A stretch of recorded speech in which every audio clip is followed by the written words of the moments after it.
Olá a todos, bem-vindos novamente. Nossas lives de domingo, Universo Bipolar, um espaço para a gente conversar sobre os diagnósticos diferenciais. Não, não é sobre os diagnósticos diferenciais. Já estou com a semana da bipolaridade na cabeça, já estou confundindo tudo. Semana do Universo Bipolar é o lugar onde a gente conversa sobre os transtornos bipolares, tipo 1, tipo 2, ciclotimia, os transtornos bipolares, abordando aspectos do diagnóstico e do tratamento. Mas já que eu falei e errei aqui a entrada sobre a semana da bipolaridade, a partir de amanhã a gente começa a semana da bipolaridade. É o momento em que eu faço o lançamento dos meus cursos para psicólogos e psiquiatras, mas é um espaço em que pacientes e familiares podem também acompanhar as lives, porque a gente discute aspectos de interesse, né? Em quem tem transtorno, está fazendo tratamento. Então, basta acessar aqui, como as lives convencionais, a partir das 8 horas, na segunda, na quarta e na sexta. Então, amanhã, segunda-feira, dia 15/9, eu vou receber uma psiquiatra e um psicólogo convidado, né? Tinha aberto uma caixinha, as pessoas se manifestaram interesse, e aí a gente vai bater papo, e o papo ali vai ser mais voltado para esse interesse dos profissionais, né? Já que é um momento de conversa para o lançamento dos cursos. Posto isso, vamos iniciar aqui. Vou fazer um convite para o meu colega psiquiatra que estará aqui comigo, Dr. Leandro, convidá-lo aqui.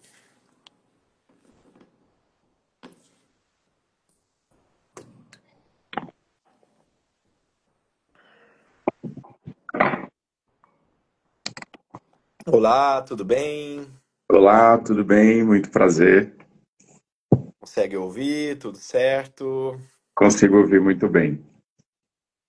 Então tá bom. Eu acabei de esquecendo de falar também para o pessoal que está aqui hoje e quiser participar. Eu removi os comentários porque senão fica aparecendo na tela de baixo. Então, nesse botão ali embaixo de interrogação, vocês podem enviar as perguntas que o Dr. Leandro, psiquiatra, vai me ajudar a responder essas perguntas, esclarecer as dúvidas de vocês. Então, antes de mais nada, queria agradecer a sua participação aqui no seu final de semana, no momento de descanso, e pedir que você se apresente para que as pessoas saibam o que você faz, como que foi sua trajetória na psiquiatria. Boa noite a todos. Agradeço muito pelo convite. É uma honra, estar aqui junto com o Dr. Diego Tavares, que para mim é uma grande referência na minha carreira, né? Sou muito grato ao Diego por tudo que eu já aprendi com ele, por todas as mudanças que a minha carreira sofreu. Não para de puxar saco. Não, não é puxação de saco, não. Eu acho que as pessoas precisam saber, de fato, né? Porque é muito importante, Diego, a sua contribuição, assim, como formador de psiquiatras em transtornos de humor, e o quanto isso traz luz e traz, assim, melhora para a vida dos nossos pacientes, né? Porque a nossa principal função é resolver a vida dos pacientes, em termos de sintomas e de queixas e de tudo aquilo que eles trazem de ruim, de angustiante que a gente presencia todo dia. E isso mudou totalmente, esse contato com o conteúdo que você produziu, né? E como você sempre diz, não tirou da sua cabeça, né? Você compilou, né? Estudos que são muito pulverizados, né? No mundo sobre transtorno de humor, transtorno bipolar. Você fez um trabalho muito bom de compilar esses estudos didaticamente e isso mudou. E respondendo a sua pergunta, né? O seu convite, né? De me apresentar. Eu sou Leandro Trovão, sou psiquiatra, e fiz faculdade de medicina no estado do Maranhão, de São Luís do Maranhão, na Universidade Estadual do Maranhão, e residência médica em psiquiatria também no estado do Maranhão. E aí, por que é importante falar sobre isso? Quando eu estava no segundo ano de residência, eu fui num congresso brasileiro de psiquiatria e recebi de presente em uma ação que estava tendo no Congresso, o livro Depressão e Transtorno Bipolar, Complexidade das Doenças Afetivas, das doenças do humor, né? E era aquele livro da capa vermelha ainda, a primeira edição, né? E já no segundo ano de residência, eu li aquele livro e fiquei assim, não é possível que a prática clínica dos especialistas em transtornos de humor é tão diferente do que eu estou aprendendo e do que todo mundo aprende nas residências médicas.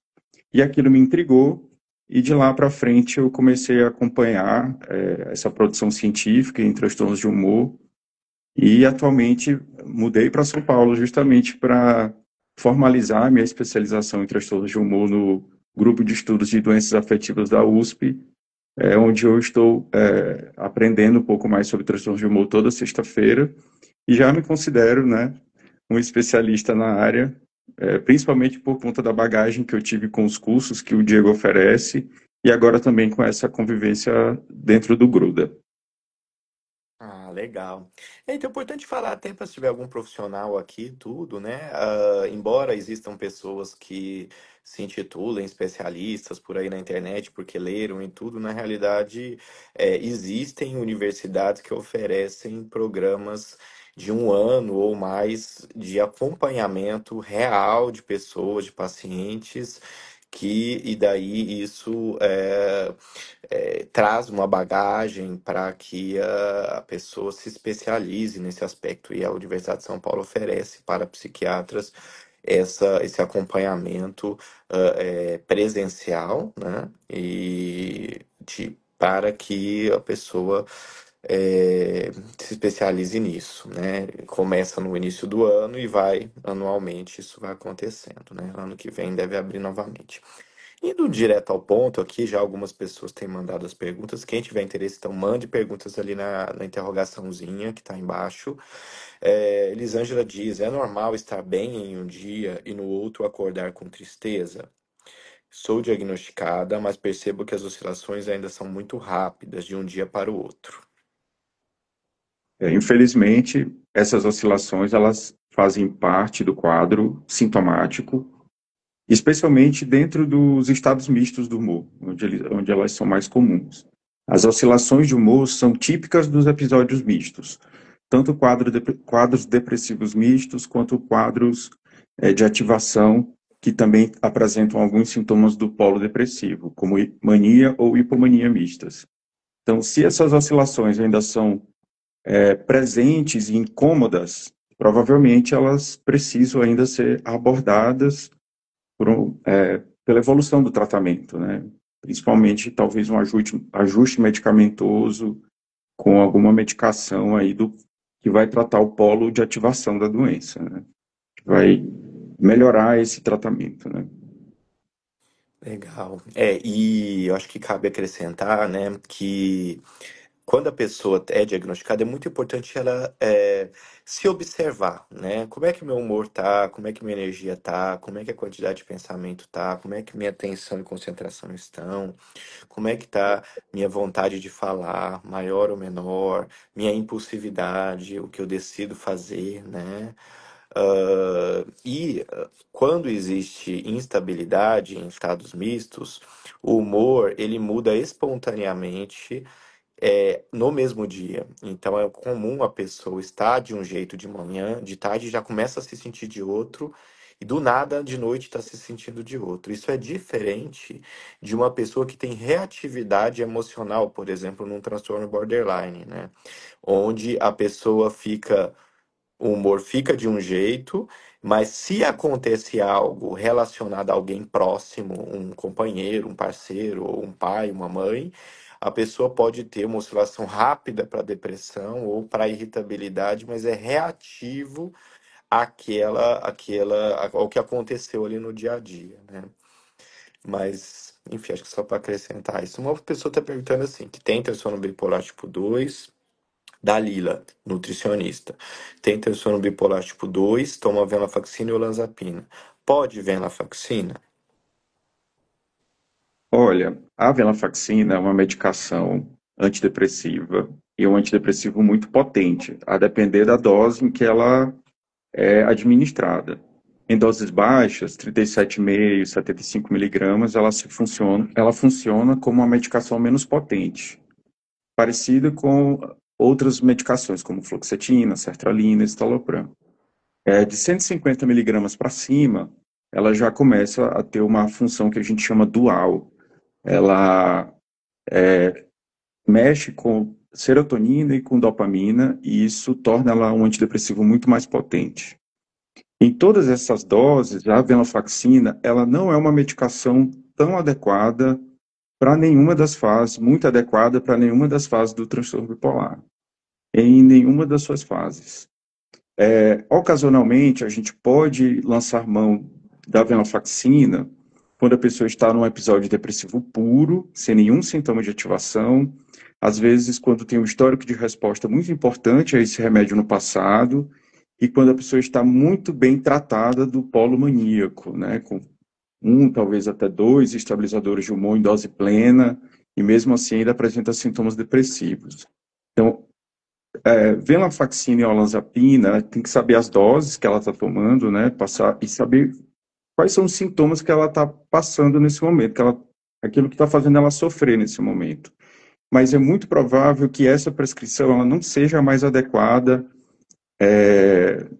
para só por essa combinação básica de medicações, né, de só dois remédios, né? Geralmente a gente usa a venlafaxina quando a pessoa já tem opções de primeira linha esgotadas, né? E quando está num episódio depressivo puro. Então é bem provável que a venlafaxina não esteja tão adequadamente prescrita quanto a gente gostaria nesse momento para ela. E ressalto aqui, né, que isso não é um espaço de consulta, então é muito difícil a gente dizer se está certo, não está errado, se pode, se não pode, mas a gente vai dizer de forma geral aqui, né, o que a literatura traz e o que em geral acontece, né? Porque às vezes a gente posta algumas coisas e a pessoa, ai, mas eu não sei o quê, ai, mas eu não sei o É, quê. Calma, né? Cada caso é um caso, não tem como dar prescrições gerais, específicas, fazer orientações específicas, e não existe, né, coisas absolutas. Algumas coisas absolutas existem, né, em psiquiatria, em medicina, mas em geral, a maior parte das coisas vai depender muito de tudo isso. E eu só queria fazer um comentário que, assim, quando você fala assim, um antidepressivo potente, isso nem sempre é um elogio, né? é, Dizer isso. Porque às vezes a pessoa fala, então eu quero esse antidepressivo potente porque eu estou com uma depressão grave, por exemplo. é verdade. Até porque, é, em geral, como a gente está falando, né, é claro que cada caso tem a sua particularidade, tem a sua, aquelas questões que são peculiares, mas, no geral, os antidepressivos mais potentes, eles dificultam o nosso trabalho na estabilização do paciente. É como se o paciente precisasse, talvez, por algum momento, desse antidepressivo, mas e os que precisam dele por um certo momento é como se estivessem dormindo com o inimigo, né? Então, a gente precisa, em algum momento, tentar tirar essa medicação que ela é altamente desestabilizadora, de certa forma, especialmente no médio e longo prazo para a maioria das pessoas. Sempre, né, sem generalizar, né? Existem casos e casos. Mas o ideal é que a pessoa esteja tomando somente medicações que atuem nos dois polos da doença, porque isso é mais seguro. Em alguns casos, a gente vai precisar de medicações que atuem apenas em um polo, né? Ocasionalmente, mas não é o ideal. E, como a gente comentou, cada pessoa vai responder de um jeito e clinicamente a gente vai definir isso, né? Ao longo do acompanhamento longitudinal, né? Ao longo do segmento das consultas, a gente vai julgar como que a pessoa responde melhor aos remédios. E precisa ficar claro que os antidepressivos são instabilizadores de humor, né? Desestabilizadores de humor. Então, se eu tenho um medicamento muito potente, ele é um potente desestabilizador. Então, é aí que entra a importância de compreender isso, né?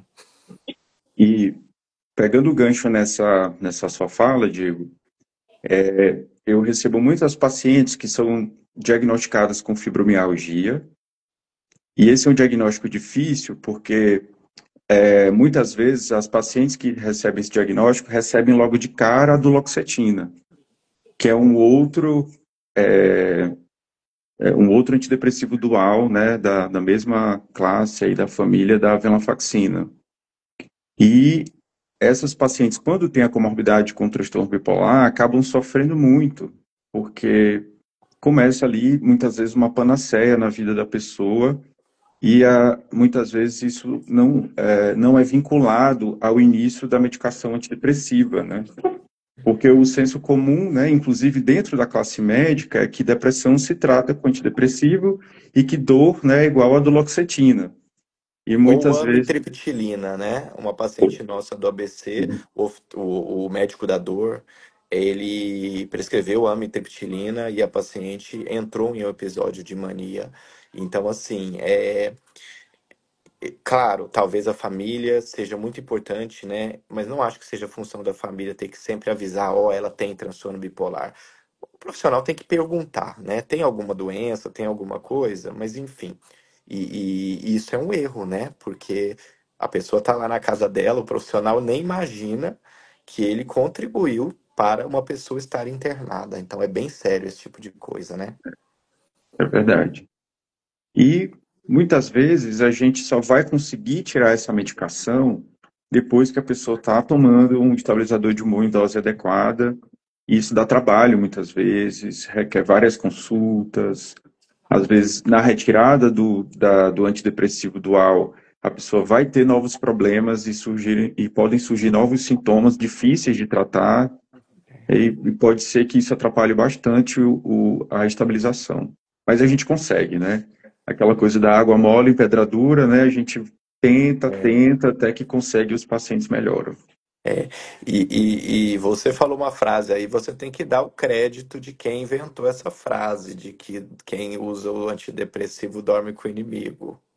A doutora Doris Moreno, né? Eu Ela, acho que nós temos sim, que, claro, que dar os créditos, porque é uma frase que ela usa muito nos sim, ambulatórios, quando ela está dando supervisão aos médicos e tudo, né? E é uma frase muito criativa, mas que é muito real, né? sim. Porque o antidepressivo ele pode ser necessário, mas ele, como o inimigo, você tem que estar sempre de olho se a facada não está entrando nas costas, né? Então você tem que É. ficar muito esperto, né?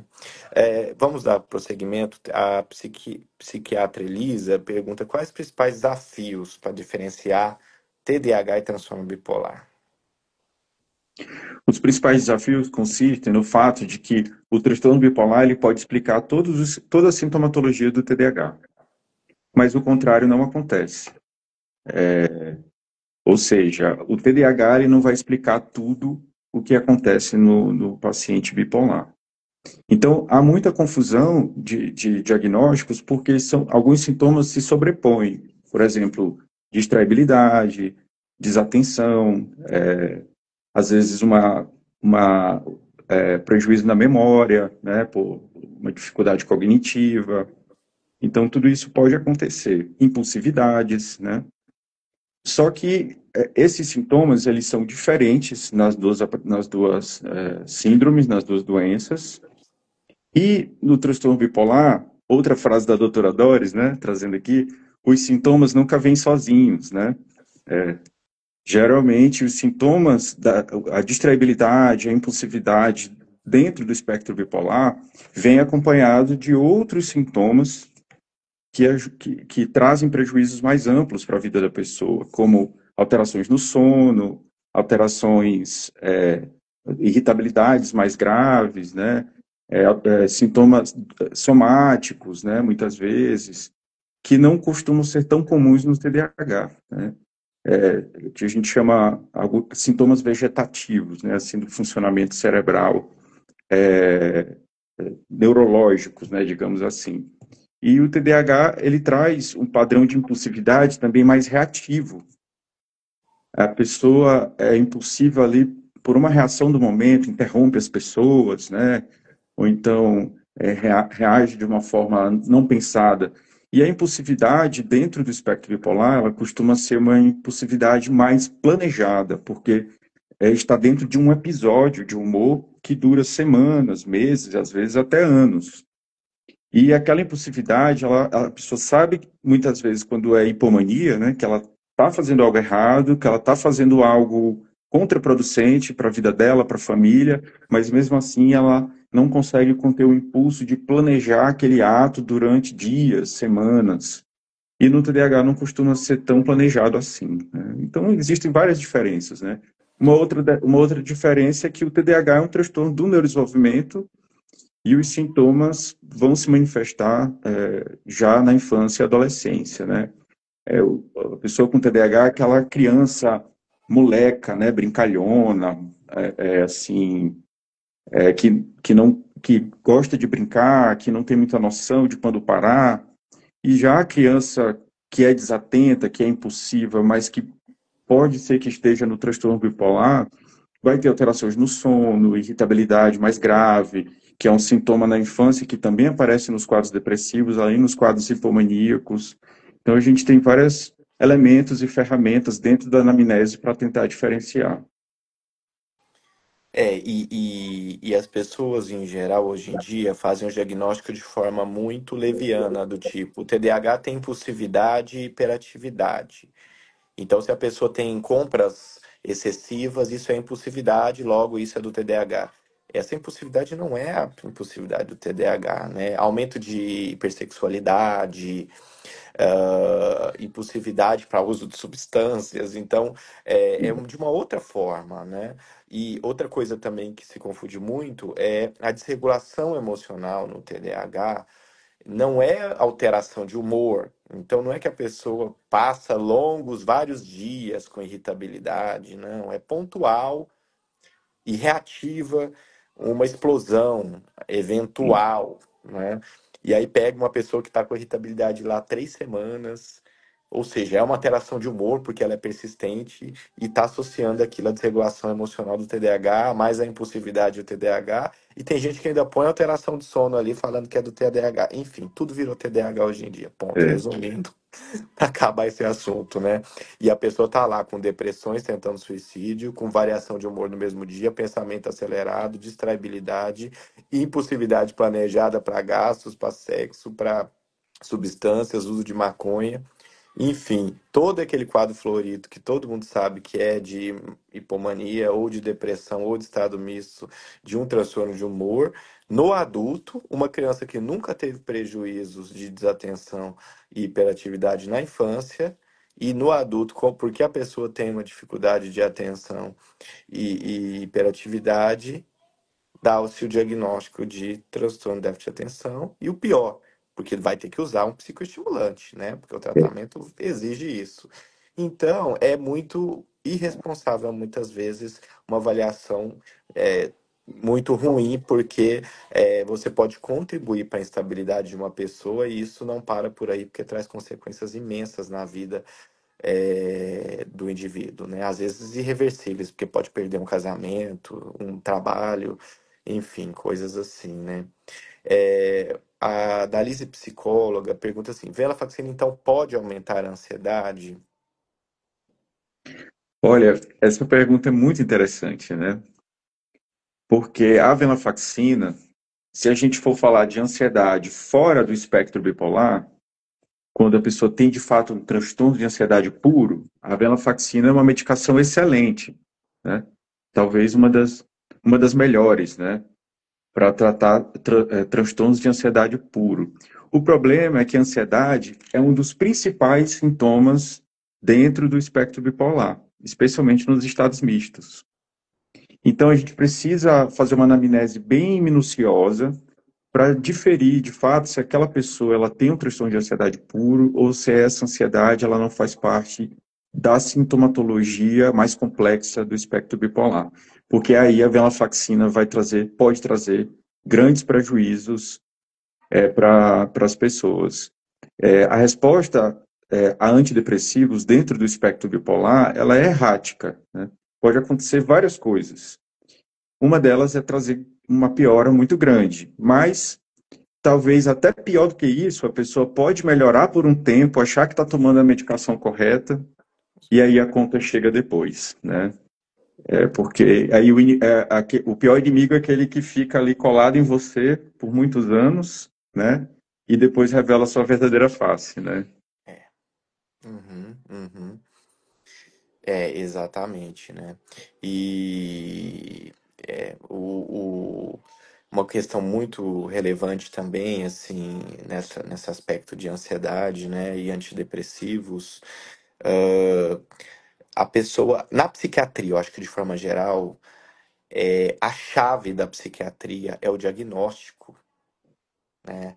Por quê? Porque é o diagnóstico que vai, de fato, diminuir as chances de erros e de desfechos ruins. Então, gente, busquem realmente consultas que sejam longas e, principalmente, a pessoa que tem um diagnóstico entender sobre os transtornos vai ajudar os profissionais, porque você sabe como foi sua história de vida, o que você sentiu, principalmente se você estudar, né? Porque às vezes a pessoa pode enviesar e dizer, ah, eu tenho depressão, com ansiedade, ponto.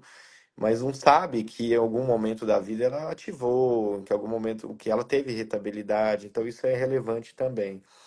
Mas o diagnóstico é o ponto mais importante, porque eu ficar trocando de remédios realmente é uma roleta russa.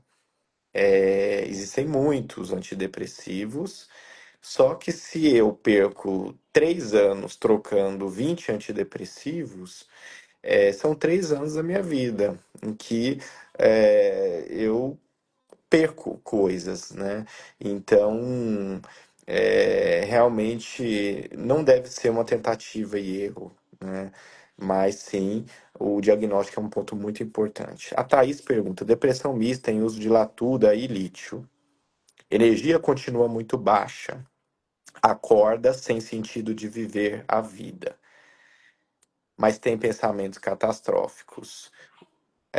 Como fazer? Olha, mais uma vez, né?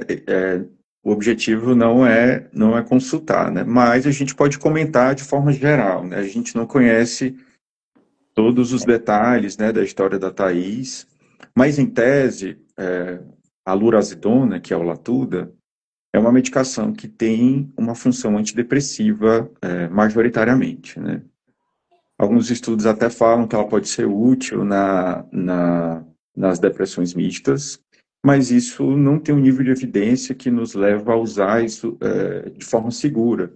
E na prática clínica, a gente conversa sobre isso com os outros colegas, o Diego e eu já conversamos várias vezes sobre isso, né? O doutor Diego Tavares, a doutora Doris, os outros colegas, que a gente costuma ver muitas pessoas se desestabilizando quando ainda tem sintomas mistos com o uso de lurazidona.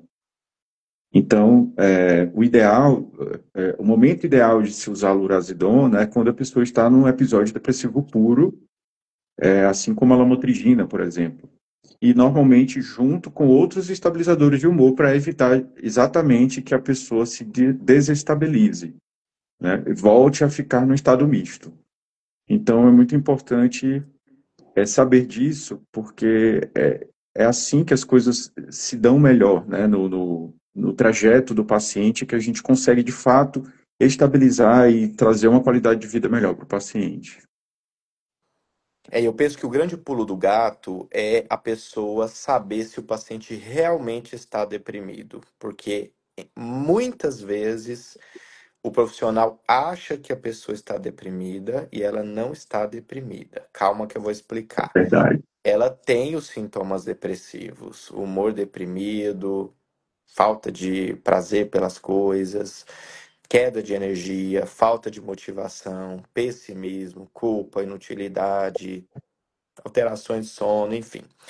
Mas, no transtorno bipolar, especialmente, é muito importante conseguir saber se é uma depressão ou se é um estado de instabilidade, se a pessoa está instável, com os sintomas dos dois polos. E aí, cabe ao indivíduo o profissional avaliar como é que está a quantidade de pensamentos, como é que está o sono, se a pessoa está ativada de noite. Se o pensamento está acelerado, ela pode ter catastrofização, Sim, com pensamentos ansiosos, catastróficos, pode ter pensamentos intrusivos, ela pode ter crise de pânico, ela pode ter irritabilidade oscilando com ansiedade e com depressão. E muitas vezes, muito importante também, a intensidade do humor deprimido. Isso eu acho que é o ponto mais difícil de entender. A pessoa vira e fala: Eu estou extremamente depressiva, sinto a pior angústia da minha vida, estou até pensando em morrer, estou numa depressão grave, você tem que me dar um antidepressivo. Não, porque quanto mais deprimida a pessoa está, menos ela sente até tristeza, porque ela está apagada, é uma luz apagada. Então, o que ela vai sentir é apatia.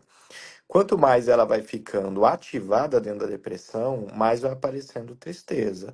Uma tristezinha ali leve, depois uma tristezinha mais média, depois uma tristeza forte, depois uma tristeza extremamente forte, acompanhada de vontade de tirar a própria vida.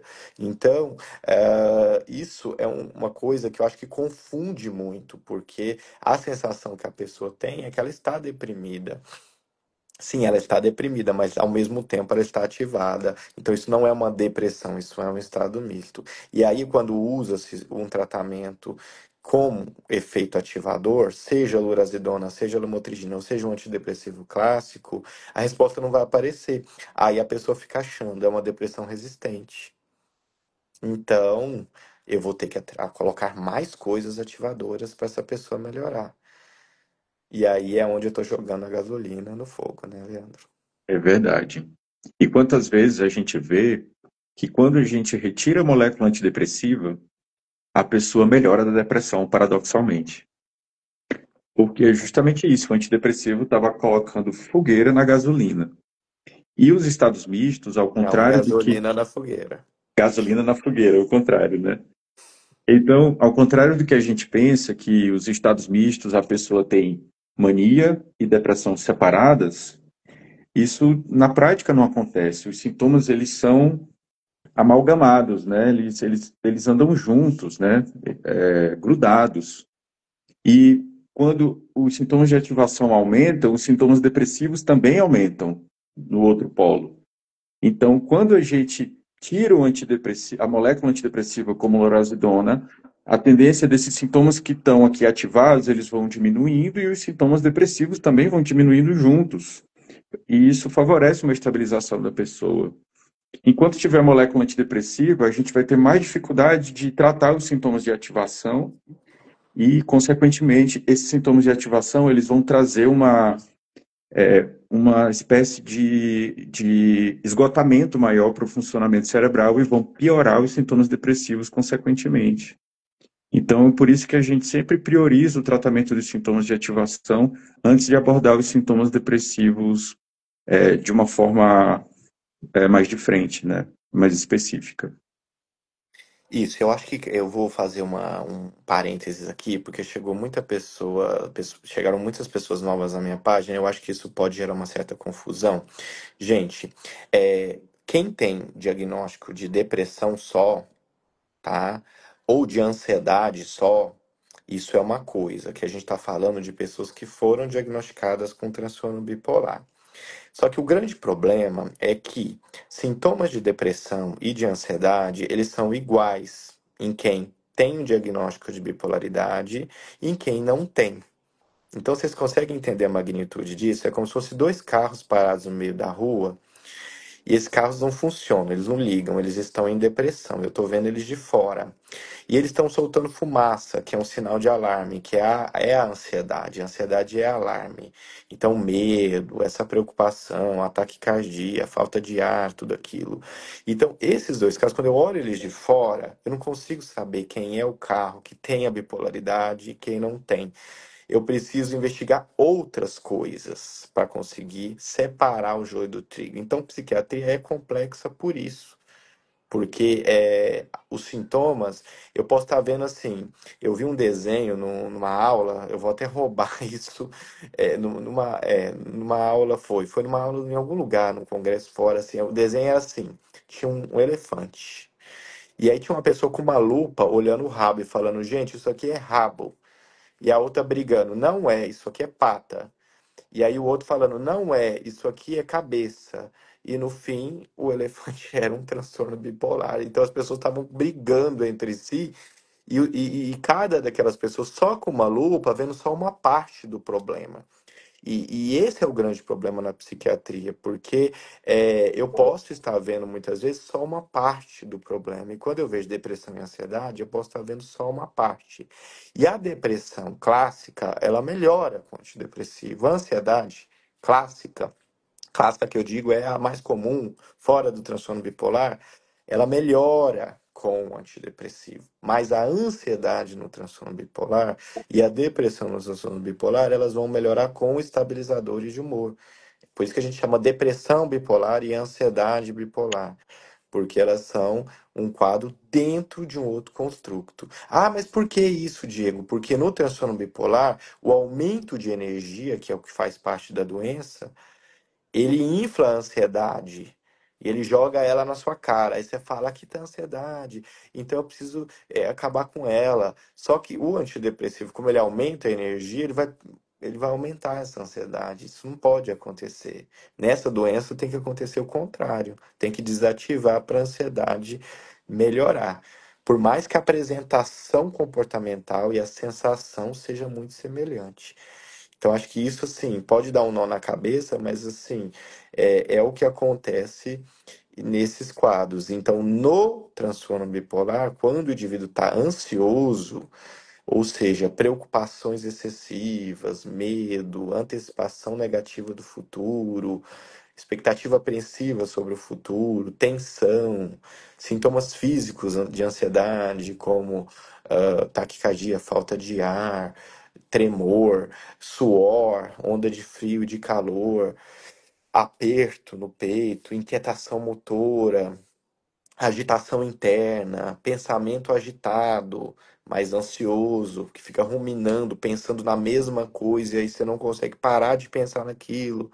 Essa sintomatologia, ela está presente no estado misto, tá? No transtorno bipolar, porque ela tem ao mesmo tempo coisas de depressão, que é essa sensação de que eu não estou bem, né? Estou infeliz, estou insatisfeito, emocionalmente é negativa essa sensação, mas é agitada.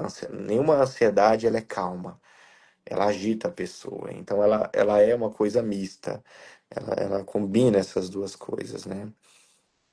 Uma outra pergunta aqui até agradecer o pessoal que está mandando várias perguntas aqui. Sempre tem essa pergunta, mas se ela está presente é porque alguém está com dúvida, então a gente tem que respondê-la novamente. Transtorno borderline e transtorno bipolar.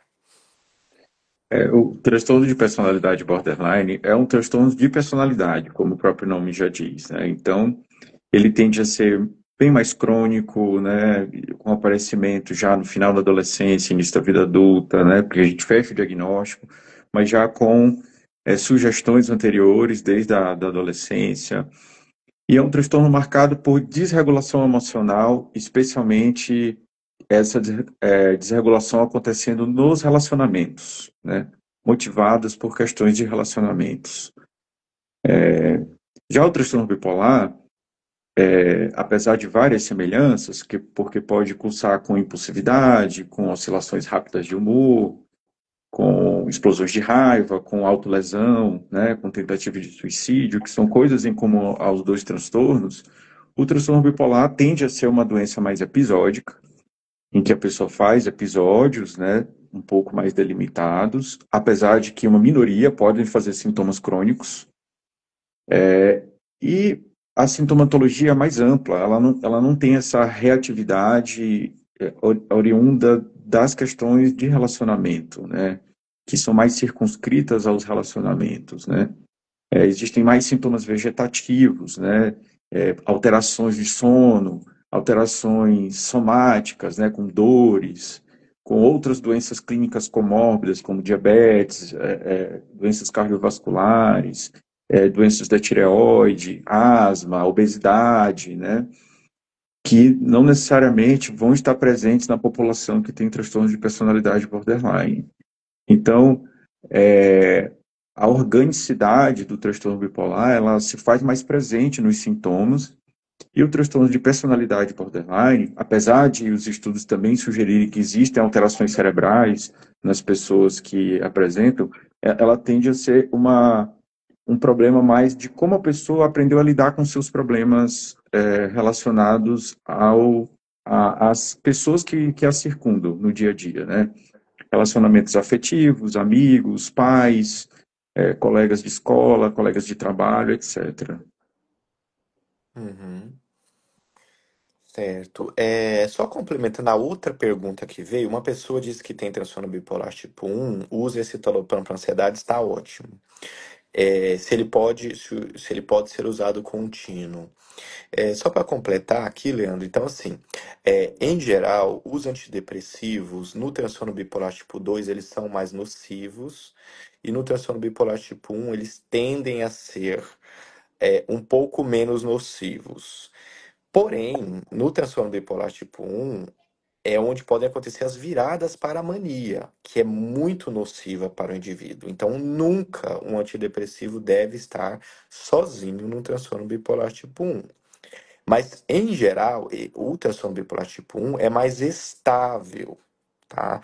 Do que o transtorno bipolar tipo 2, que pode ser muito instável entre os dias, ou no mesmo dia, ou de acordo com o ambiente. A gente brinca que no transtorno bipolar tipo 1, é, a- é, demora, às vezes, é bem difícil o estressor de vida, às vezes, afetar a pessoa.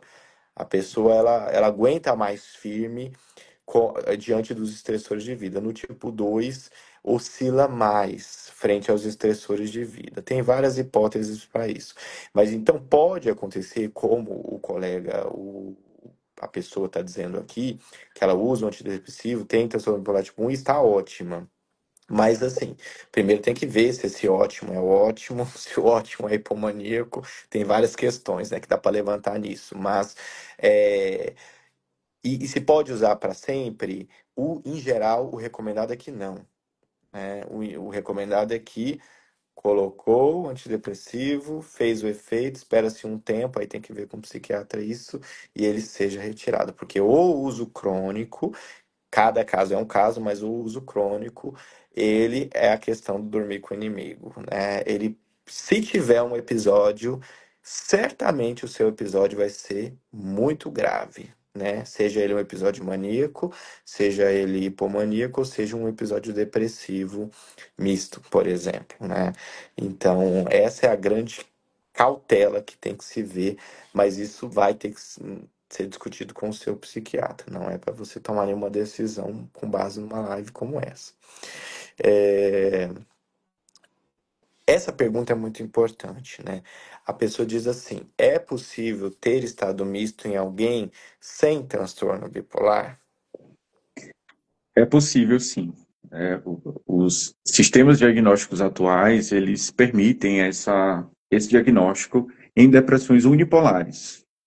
Ela pode ser uma depressão unipolar mista, mas para a gente diferenciar depressão unipolar e depressão bipolar, a gente precisa de uma anamnese muito bem feita, minuciosa, né? Porque o episódio em si, ele pode ser indistinguível. É como o Dr. Diego falou dos dois carros parados, idênticos, soltando fumaça, né? Eles estão lá, de fora não dá para saber se é unipolar ou bipolar, né? O quadro depressivo. Então, a gente precisa buscar marcadores que sugerem se aquela depressão é bipolar, ou então, de fato, se a pessoa já teve episódios hipomaníacos ou maníacos ao longo da vida que configura o diagnóstico de transtorno bipolar. Mas é possível que depressões unipolares tenham sintomas mistos também. Isso, então é assim, né? Mas por que que é possível, né? Porque algumas pessoas, a natureza, ela não lê os livros. Nós inventamos essa separação entre bipolar e unipolar, porque foi observado que tem pessoas que não têm ativação, tem pessoas que têm, mas algumas pessoas na natureza estão no meio do caminho. Elas vão ter depressões, elas não vão ter episódios de ativação fora da depressão, que são a mania e a hipomania, mas dentro dos episódios depressivos, elas ativam. Ela tem aceleração, ativação, e ela não vai ser unipolar, ela não é bipolar, ela é uma depressão que tem a sintomatologia mista dentro da depressão, né? E aí o tratamento ele é diferente. Então isso é possível. Ah, Dr. João pergunta sobre a combinação de ácido valproico com lamotrigina e riscos de alergia. Essa combinação, ela, de fato, existe um risco aumentado de causar problemas alérgicos.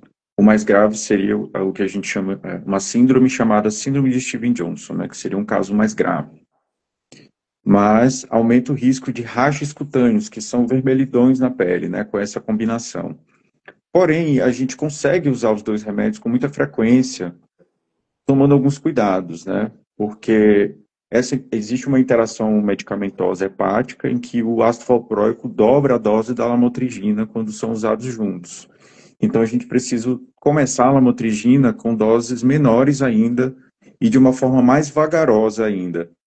Porque o que aumenta o risco de rash e de reações cutâneas medicamentosas, né, de causar reações alérgicas, é principalmente a velocidade com que a gente aumenta a lamotrigina nessa combinação. Então, se a gente. O certo é aumentar a lamotrigina numa certa velocidade, com uma certa dose, e a gente diminui isso pela metade, as doses pela metade, quando vai usar em combinação com ácido valproico, por conta dessa possível interação. Porém, os rachis graves, as reações alérgicas graves, elas são raras, felizmente, né? Existe uma certa janela, né? Quando as alterações elas acontecem logo na primeira semana ou após 2 meses de uso da lamotrigina em combinação com ácido valproico, elas tendem a ser menos graves, né, e ser mais benignas, e a gente pode acompanhar a depender das características das lesões também que aparecem, né? Se são lesões que não coçam tanto, que não doem tanto, que não causam sintomas sistêmicos como dor de garganta, febre, alterações no hemograma, né? Aí a gente pode acompanhar e tratar ali com antialérgicos que melhoram. Quando essas alterações elas ficam dentro dessa janela depois de uma semana e antes de 2 meses, é um tempo mais característico de lesões um pouco mais graves e geralmente essas lesões elas são bem dolorosas, coçam bastante e são acompanhadas por sinais sistêmicos também, né? Febre, dor de garganta, uma prostração muito grande e sinais sistêmicos também nos exames laboratoriais, principalmente aumento de eosinófilos, né? Que é um parâmetro dentro do hemograma que vai denotar que você está sofrendo um processo alérgico. Então, existem sinais ali que a gente pode notar se isso está sendo problemático ou não, mas a gente consegue usar as duas medicações e muitas vezes essa combinação é muito útil, muito eficaz. Uhum. Certo. E eu acho que tem que ficar a mensagem de que não é contraindicada essa Isso. combinação, né? Mas também não pode ser feita de forma irresponsável, né? Porque às vezes se a profissional esquecer que o ácido valproico dobra a lamotrigina e ele vai colocar uma dose já padrão e essa dose está o dobro, então o corpo entende, aumentou rápido e o risco de alergia aumenta por isso, né? Então tem que tomar mais cuidado. Tem uma pergunta sobre como diferenciar as tentativas de suicídio do transtorno borderline do transtorno bipolar.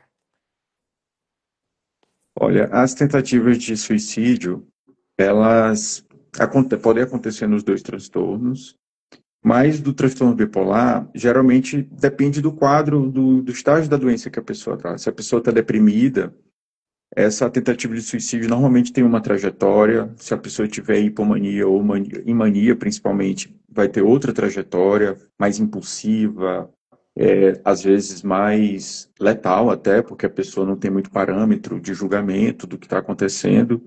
Nos quadros depressivos, ela tende a ser uma tentativa de suicídio mais planejada ao longo de vários meses, ali com a pessoa primeiro compra, inclusive eu escutei o Diego falando isso sexta-feira, né?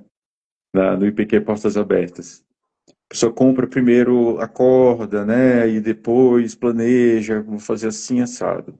No transtorno de personalidade borderline, essas tentativas de suicídio, elas tendem a ser, novamente falando, né, não generalizando, né, falando da maioria dos casos, né, essas tentativas tendem a ser mais explosivas, né, mais ali no calor do momento, e geralmente levadas por uma situação de tensão momentânea, especialmente nos relacionamentos, né? E nem sempre essas tentativas vão ter um poder assim de um motivo, né, uma motivação de barganha, como muitas vezes o profissional pensa, né? Ah, o borderline só tenta suicídio para chamar a atenção.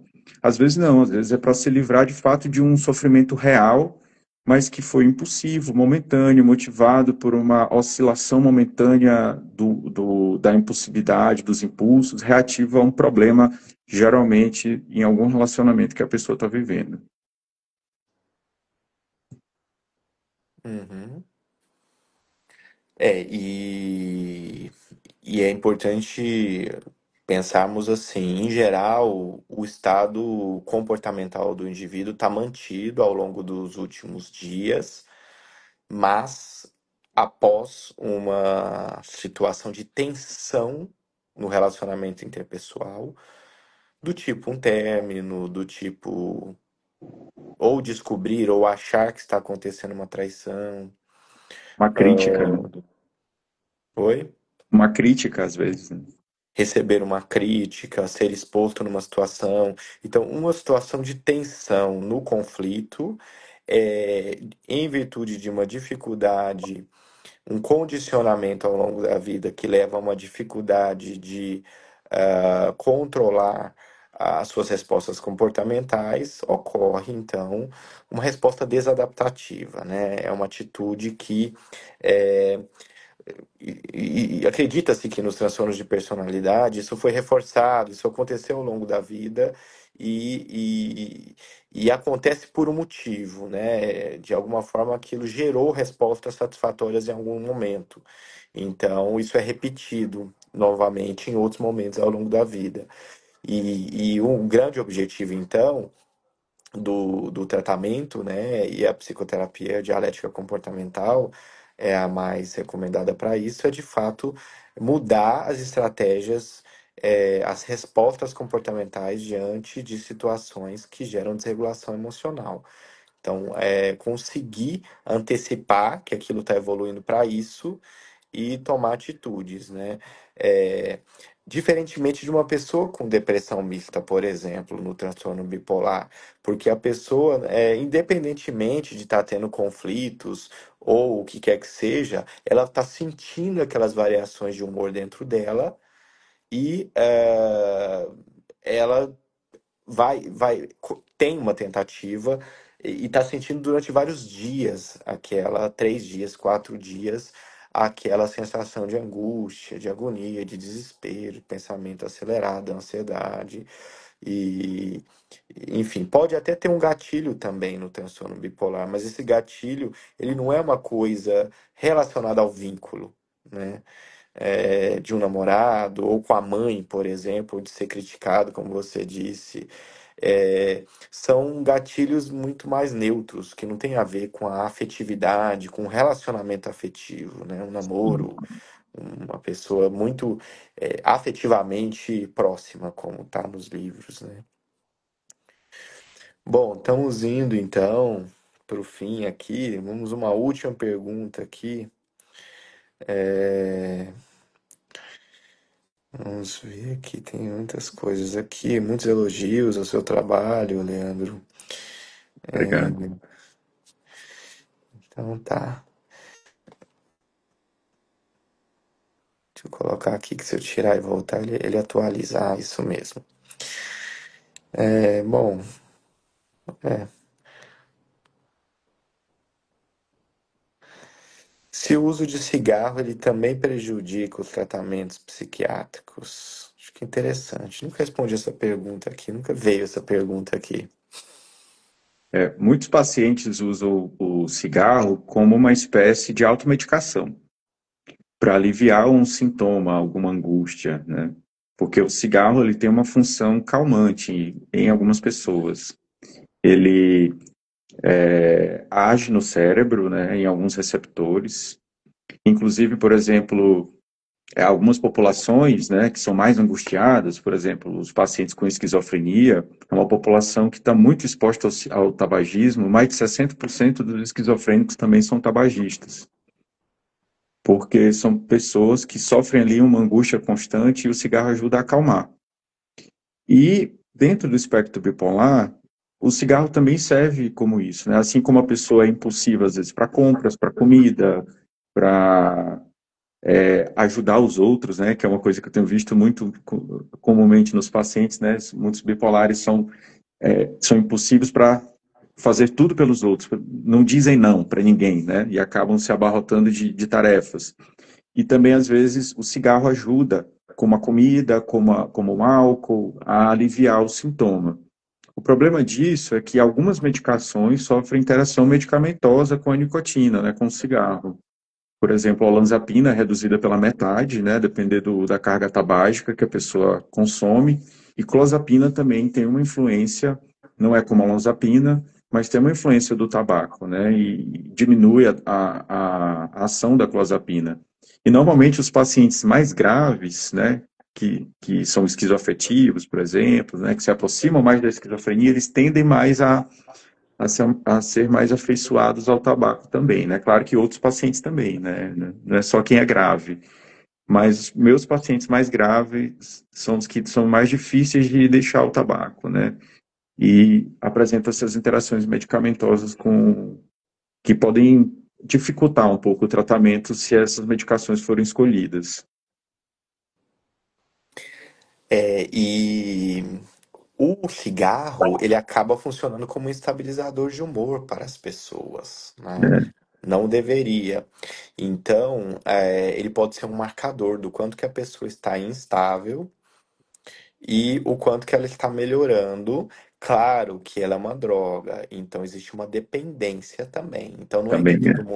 todo mundo que fuma está em depressão mista porque o Não, fumar é aumento de impulsividade. Então se a pessoa está deprimida, logo não, calma, porque sim, tem um nível, uma quantidade de uso de cigarro ali que é por dependência, causa prazer. Quem fuma sabe disso, né? sim, Então, ponto. Então, é isso. Agora, é, um abuso, um excesso consegue, e dentro de um quadro depressivo, ele pode indicar para a gente o quanto que a pessoa está energizada ali, ativada naquela situação, e o quanto que ela vai melhorando à medida que o quadro melhora.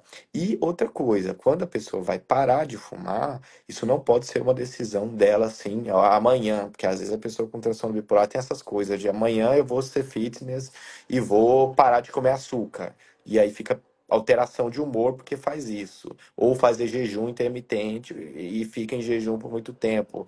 Ou inventa umas dietas malucas. Ou resolve parar de fumar da noite pro dia. Não pode ser assim, porque isso pode causar uma instabilidade. Então tem que ser algo programado e feito com cautela, porque sempre vai haver uma instabilidade rebote ali nesse processo. Não é fácil, mas deve ser estimulado sim em todas as pessoas, né? A cessação do tabagismo. Então, queria agradecer, passa rápido, mas quando passa rápido é porque foi bom sua tá bom. participação aqui, seus conhecimentos. Nossa, assim, é, te admiro sempre e te incentivo a continuar, Obrigado. permanecer vivo na Terra para ajudar as pessoas, porque seu trabalho contribui muito, muito com os indivíduos. E quem não segue, passe a seguir, Dr. Leandro, e tenho certeza que mais pessoas vão ser ajudadas por você nessa caminho, né, que você escolheu da psiquiatria, que não é fácil, mas também é muito recompensador, porque as pessoas melhoram, né, ao longo do tempo. E queria aproveitar o espaço para convidar as pessoas para a Semana da Bipolaridade, que começa amanhã, 8 horas da noite, uma live aqui. Vou contar com a participação de uma psicóloga e de uma psiquiatra e elas já prepararam dúvidas sobre transtorno bipolar tipo 1 amanhã, e os diagnósticos diferenciais e o tratamento também do transtorno bipolar tipo 1. Vai ser bem, é uma iniciativa um pouco diferente dos anos anteriores. Na quarta-feira, uma psicóloga e um psiquiatra, a gente vai falar sobre transtorno bipolar tipo 2.